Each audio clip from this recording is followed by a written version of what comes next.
Kemudian untuk deadline, deadline mungkin longgar aja lah ya, biar kalian lebih bagus lah bikinnya ya.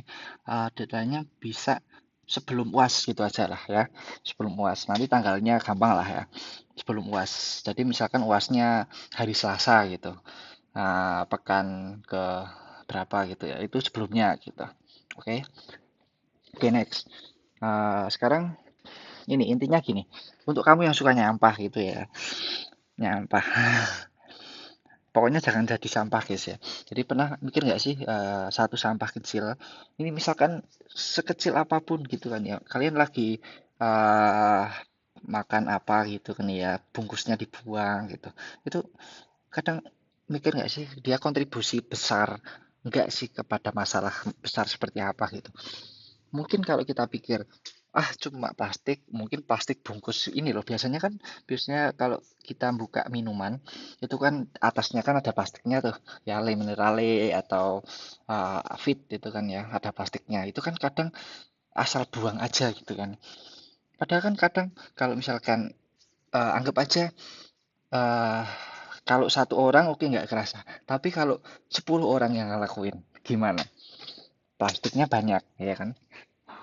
Misalkan 1 juta orang yang ngelakuin toh jadinya banyak. Oke, intinya ini compounding ya, hal-hal yang sepele kecil itu kalau tidak kita perhatiin ya jadinya nanti di lingkungan akan tentunya berdampak ya, kita nggak kerasa.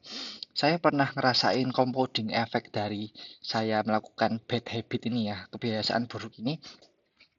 Saya kalau misalkan pernah kan ngepel ya, ngepel itu pakai vakum yang bisa ngepel itu kan.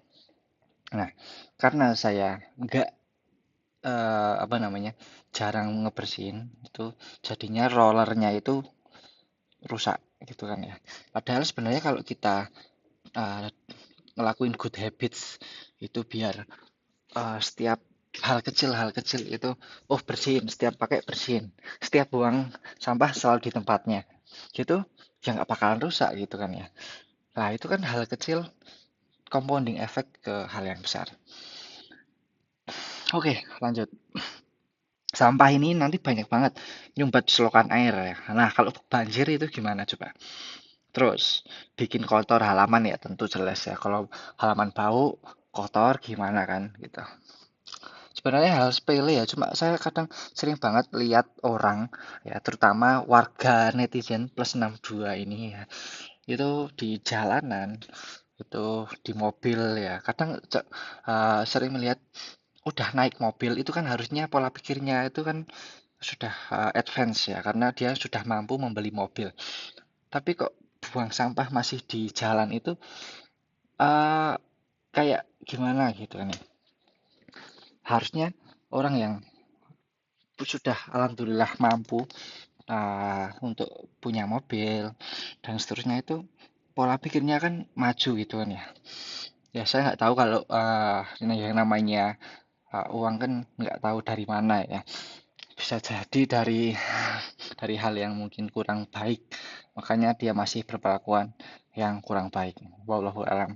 Nggak bisa ngejudge ya, nggak boleh ngejudge juga.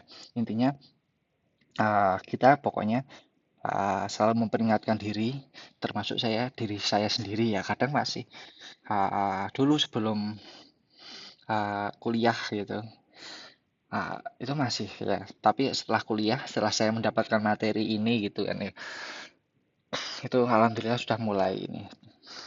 Nah, yang jadi pertanyaan kan siapa sih yang bersihin gitu loh? Siapa yang bersihin? Kan uh, kalau kita buangnya sembarangan, masa kita apa namanya?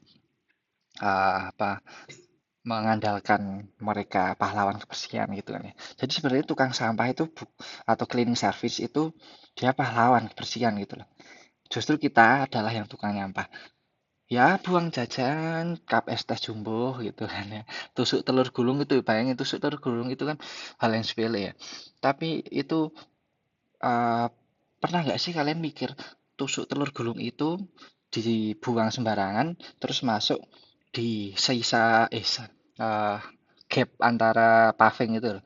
sela-sela paving itu kan dia jadi misalkan nih paving nih ya, terus kan dia gini nih, pernah nggak sih kalian mikir kalau ada orang yang kakinya jalan terus mancep ceret gitu ya, ya kan dia kena gitu kan ya, itu pernah terjadi pada teman saya gitu ya.